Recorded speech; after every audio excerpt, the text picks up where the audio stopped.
और ये कहा था कि हम भगवान का भजन करेंगे, हमको इस जटाग्नि से निकाल दो।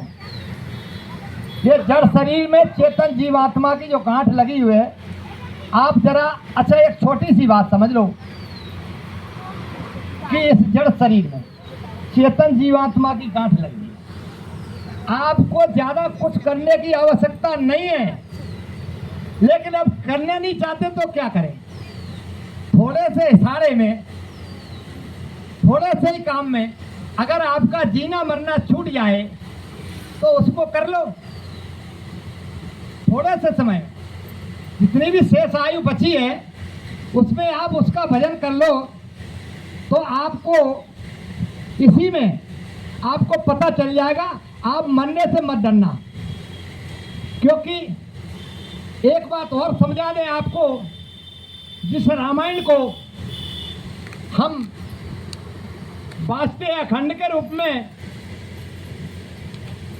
इसमें धरती का कोई भेद नहीं है, इस संसार की उसमें कोई चौपाई नहीं है। इसे फिर सुन लो समझ के,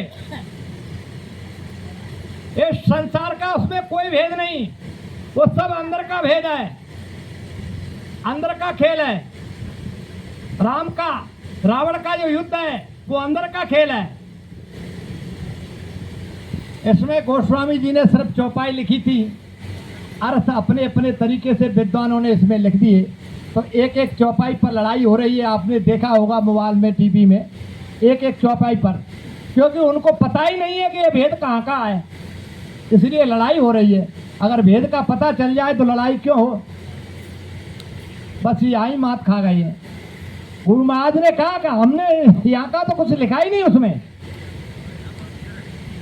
ये रामायण में अखंड में इसमें कुछ नहीं लिखा यहाँ का, सब वेद उधरी का है, अपने घर का। उसमें जीते जी मरने की कला है, मर के जिंदा होने की कला, उसमें सब भेद दिया गया है, लेकिन नहीं समझ पाई। अगर समझ लेते तो आपका कल्याण हो जाता। इसलिए जड़ शरीर में चेतन जीवात्मा, अब समय आ गया, क्योंकि बहुत बुरा समय ऐसा आने वाला है कि आप एक बार परीक्षा कर लेना। आपत्ति जब आ जाए, बहुत बड़ी विपत्ति आ जाए, जब आप सबको बुला लेना, जब कोई काम नहीं आए तो गुरु महाराज कहते हैं तो तुम धीरे से बोलना, जय गुरुदेव। क्या बोलोगे? जय गुरुदेव। तो गुरु महाराज कहते हैं मैं मिलूंगा, मैं मिलूंगा। और कहा कि शंका क्यों करते हो, मैं तुम्हें साथ ले चलूंगा, एक बार घाट पे तो बैठिए, मैं आपको छोड़ने वाला नहीं हूं। क्योंकि गुरु महाराज ने कहा कि हमने आपको नामदान दिया है तो हमें लाज तो रखनी है, हमने आपको भेजा, हमें आपको लेने आए हैं। ये संसार अपना नहीं है, एक काल प्रभु ने रचना की है अपने तरीके से, और इसके अंदर में सारा खेल उसी का है, माया और काल का। अब अपन कैसे निकलेंगे? कहते ना कि जड़ चेताने ग्रांथे पड़ी गई, छूटते मृथा यद्यपि कटे नहीं। जड़ शरीर में चेतन जीवात्मा की गांठ, अब इसको छोड़ना है, क्योंकि जब तक ये शरीर में सांस है तुम्हारी, जब तक तुमको इसको अपना मानते हो, तब तक तो ये छूटने वाली नहीं है। क्योंकि तब तक कहते हैं, माया किसे कहते हैं? जिधर से अपना मन नहीं हटे, बार बार उधर ही को जाए, तो समझ लो उसी से माया कहती है। इस तन में इस मन को उसने बैठा दिया, और ये तीनों लोगों का राजा मन सबके साथ, सबके पास है, मेरे पास भी है। ये तीनों लोगों का राजा मन, मन अपने तरीके से मन को ऐसा सिखाया, ऐसा सीखा हुआ है वो मन कि वो 9 दरवाजों पर हमको, आपको, सबको घुमाता रहता है, 9 दरवाजों पर। अब वो 10वां दरवाजा है, तो अब उसको ले कैसे जाएं? उसको मनाए तब तो ले जाएं, उसको मनाना पड़ेगा।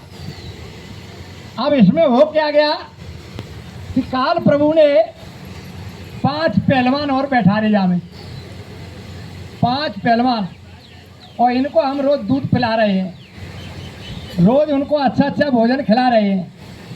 अब तुम खुद ही सोचो, जब हमारे अंदर में 5 पहलवान बढ़िया दूध पिए और डरे बैठ के दें, पहलवानी करें और उन्हें बढ़िया घी मिले, बढ़िया मतलब जो है बादाम पिस्ता मिले, दूध में डाल के ओट के बिने खवा रहे हो टेस्ट ले लेके, इतना बढ़िया। तो तुम बताओ, सही बताओ, बे पहलवान बे चुपचाप बैठेंगे?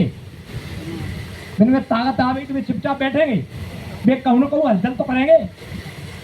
लेकिन यहाँ में एक कारण और हुए, 5 कन्या और हुए, बेटियां 5 और हुए, बिने मतलब बेसियानी है गई।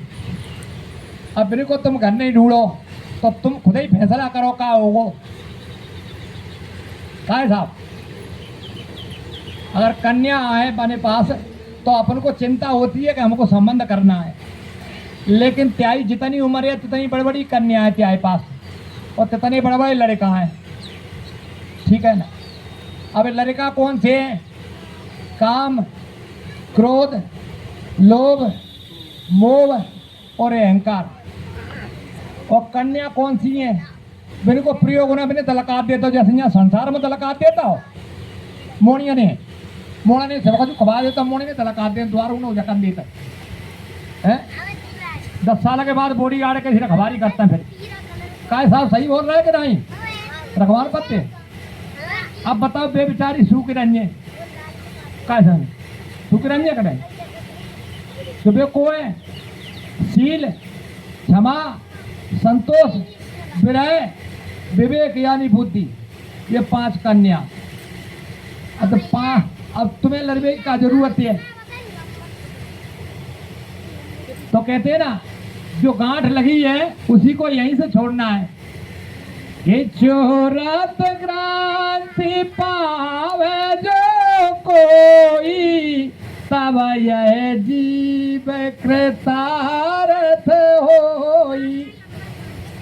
जो जीवात्मा इस गांठ को खोल लेगी उसका कल्याण हो जाएगा, और नहीं खोल पाएगी तो उसने बना दिए काल प्रभु ने 4 खाने, 84 लाख चौनिया। अब तुम सोचो, उसमें डालेगा 4 खाने। सुनो कौन कौन से हैं? अंडज, जो अंडे से पैदा होने वाली, पिंडज, वो मैं शरीर से पैदा होने वाली, उखमस, ये कीड़े मकोड़े, स्थावर, ये पेड़ पौधे। 4 खाने हैं, इसमें 84 लाख योनियाँ, और सबसे श्रेष्ठ ये मनुष्य शरीर, ये 84 का बंधन, ये जड़ शरीर चेतन जीवात्मा की गांठ है। अब बंधन समझो, ये नापो तो 3.5 हाथ का, ये तो पता ही है सबको, और बिलानों से नापो तो 7 बिलान का, एक बिलान में 12 अंगुल पड़ते हैं, 12 का गुणा 7 में करो तो 12 सत्ते 84। हमारा खुदा ही जो टेट लटक गया, हम दूसरे ढूंढ तो आता है।